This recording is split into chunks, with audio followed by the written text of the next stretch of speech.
이번 동영상에서는 에스라서에서 말하고자 하는 에스라의 역할, 즉 에스라서를 읽는 키포인트에 대해서 나눠보고자 합니다. 에스라는 1차 포로 귀환과 2차 포로 귀환 사이에 소규모 귀환 사건을 주도한 인물입니다. 이 에스라에 대해 보통 우리는 두 가지의 역할을 이야기합니다.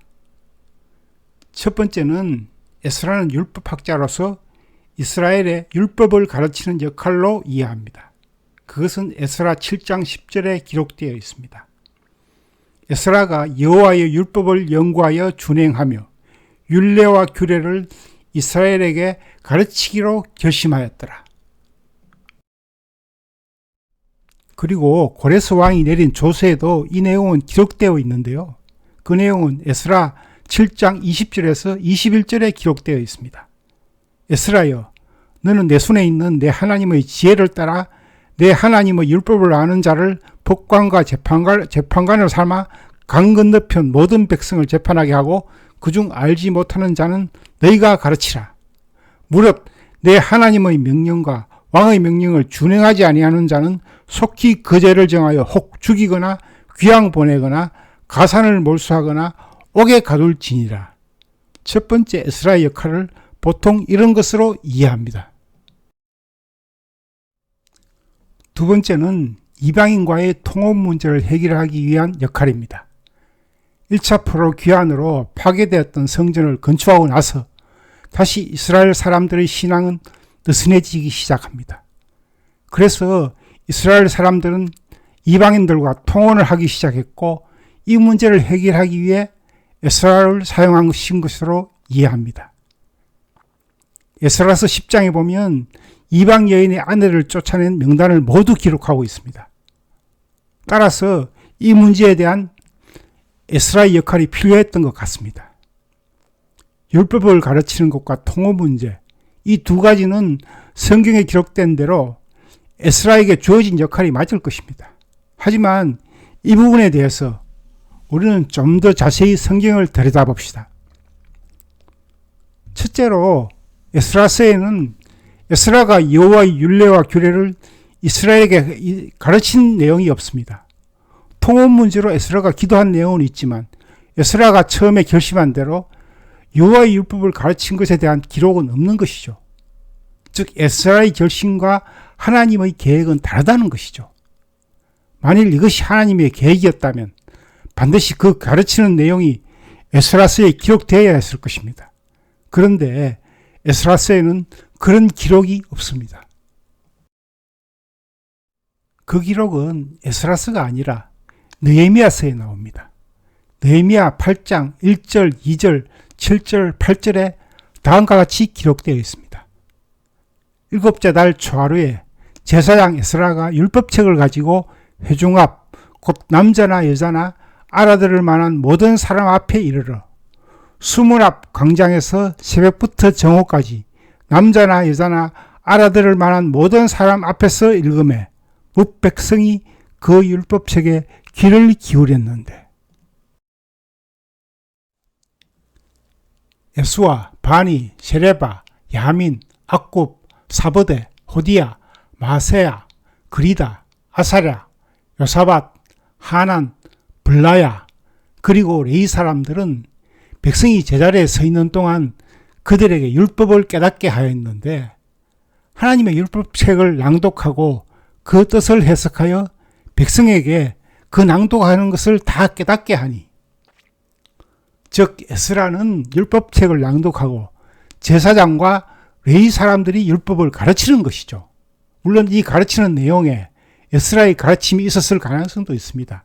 하지만 이것에 대한 직접적인 기록은 없는 것이죠. 1차 포로기한 때 돌아온 제사장이나 레위인들도 페르시아에 있는 많은 이스라엘 포로 중에서 자진해서 귀환한 사람들입니다. 그리고 이들도 율법에 정통한 사람들이었을 것입니다. 에스라만이 율법에 정통한 사람이라고 보기는 힘든 것이죠.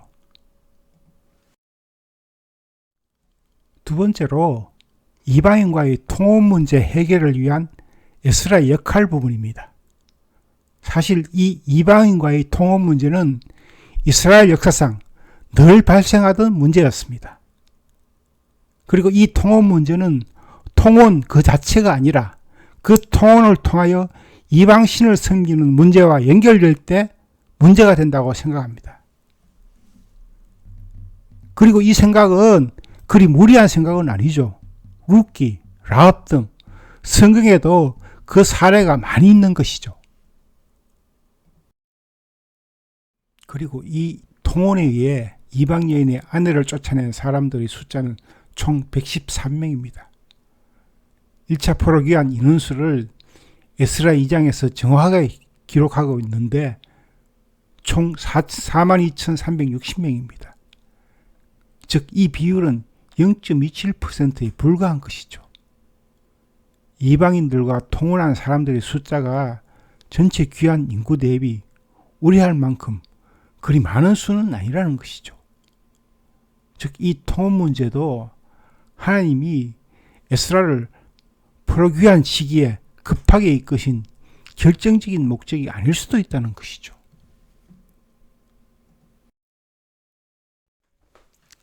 자, 그럼 이제 다시 성경 에스라서로 돌아가서 이 목적을 다시 한번 생각해 보기로 합시다. 첫 번째로 에스라서의 구조를 통해서 살펴보겠습니다.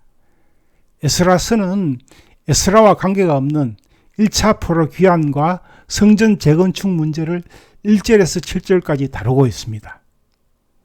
이 부분은 전체적인 흐름을 위해 에스라서에 기록한 것이라는 해석이 있습니다. 그리고 그것도 무리한 해석은 아니라고 생각합니다.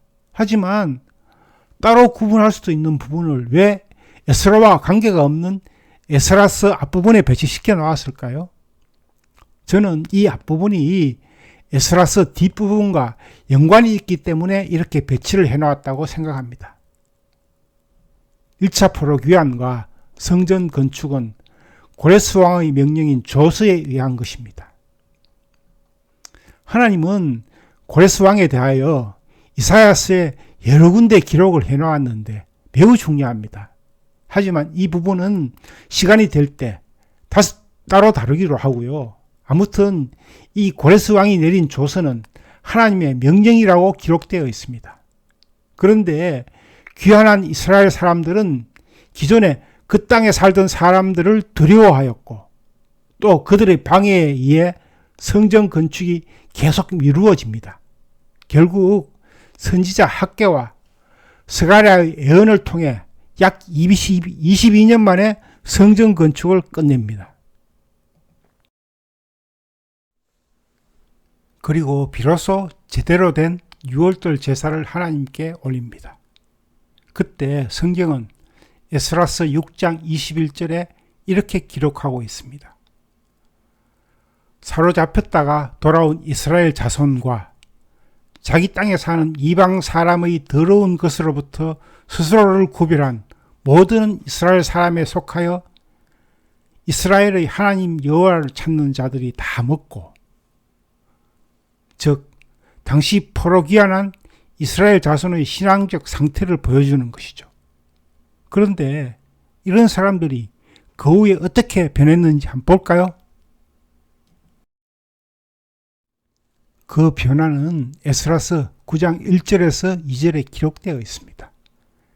일 후에 방백들이 내게 나와 이르되 이스라엘 백성과 제사장들과 레위 사람들이 이 땅 백성들에게서 떠나지 아니하고 가나안 사람들과 헷 사람들과 브리스 사람들과 여부스 사람들과 암몬 사람들과 모압 사람들과 애굽 사람들과 아모리 사람들의 가증한 일을 행하여 그들의 딸을 맞이하여 아내와 며느리로 삼아 거룩한 자손이 그 지방 사람들과 서로 섞이게 하는데 방백들과 고관들이 이제 더욱 으뜸이 되었다 하는지라.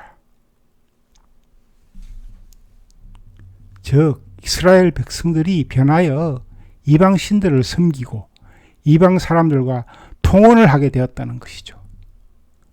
그리고 그 일들이 이스라엘 지도층 사람들에게 더욱 심했다고 기록하고 있는 것이죠. 이것을 들은 에스라는 하나님이 자신을 이곳에 보내신 목적을 깨닫게 됩니다. 즉 율법을 몰라서 그런 것이 아니라 귀환한 이스라엘 사람들이 이 율법대로 살지 못하는 것을 깨닫게 된 것이죠. 그래서 에스라는 이런 행동을 합니다. 속옷과 겉옷을 찢고 머리털과 수염을 뜯으며 기가 막혀 앉으니, 성경 기록상 이렇게 총체적으로 슬픔을 표현하는 행동은 본 적이 없습니다. 부분적인 행동은 몇 군데 기록되어 있으나 이런 총체적인 행동은 성경 전체에서 유일한 기록입니다. 즉 에스라는 극심한 슬픔으로 할 수 있는 모든 방법을 통해 그 슬픔을 표현하고 있는 것이죠. 그리고 하나님께 긴 기도를 하고 또 이상한 행동을 합니다. 그런 회개한 모습으로 하나님의 성전에서 일어나 엘리야살의 아들 여호하난의 방으로 들어가 금식을 하는 것이죠.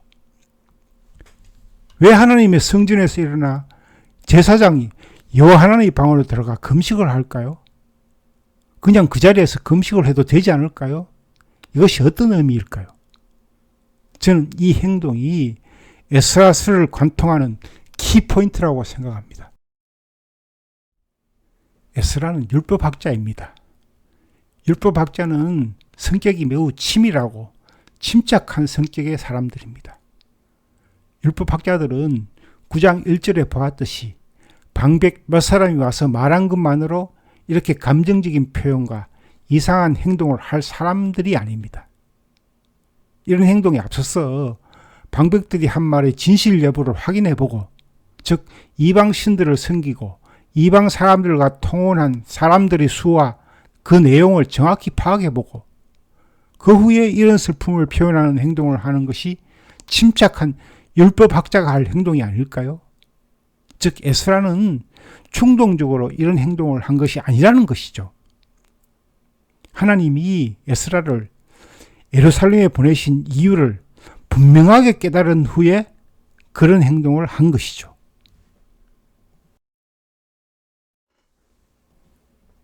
지금 이스라엘에는 문제가 있다. 그 문제는 성전 건축을 주도한 지도자 계층에 있다. 그 지도자들을 부수고 다시 깨우는 것이 너 에스라의 역할이다. 이런 하나님의 말씀을 들은 것이죠. 그래서 머리와 수염을 뜯고 겉옷과 속옷을 찢은 채 그런 회개한 모습으로 성전이 아닌 제사장 여호하난의 방으로 들어가 금식 기도를 하는 것이죠. 그런 행동은 에스라가 아니라 귀환한 지도자 계층이 해야 할 일이라는 것을 에스라가 몸으로 시위하듯이 보여주는 것이죠. 즉 이런 이스라엘의 거듭되는 죄를 해결하기 위하여 당시의 지도자들이 하나님께 이렇게 행동해야 한다고 에스라가 보여주는 것이죠. 이것이 에스라서를 통해 하나님이 저에게 주시는 키포인트입니다. 오늘은 이런 키포인트 부분을 나누어 보았습니다. 그리고 마지막으로 에스라가 처음에 페르시아를 떠날 때 레위인이 자진해서 귀한 무리에 참가하지 않은 이유도 포로된 페르시아 땅에 남아있는 지도자 계층의 문제로 이해가 됩니다. 우리의 현재 모습은 과연 어떤 모습일까요? 우리의 모습도 여기에서 자유로울까요? 우리는 지금 어떤 부분을 놓고 기도해야 할까요? 이런 질문을 던지며 이 동영상을 끝낼까 합니다. 에스라를 묵상하시는 성도님들에게 이 동영상이 도움이 되었으면 합니다.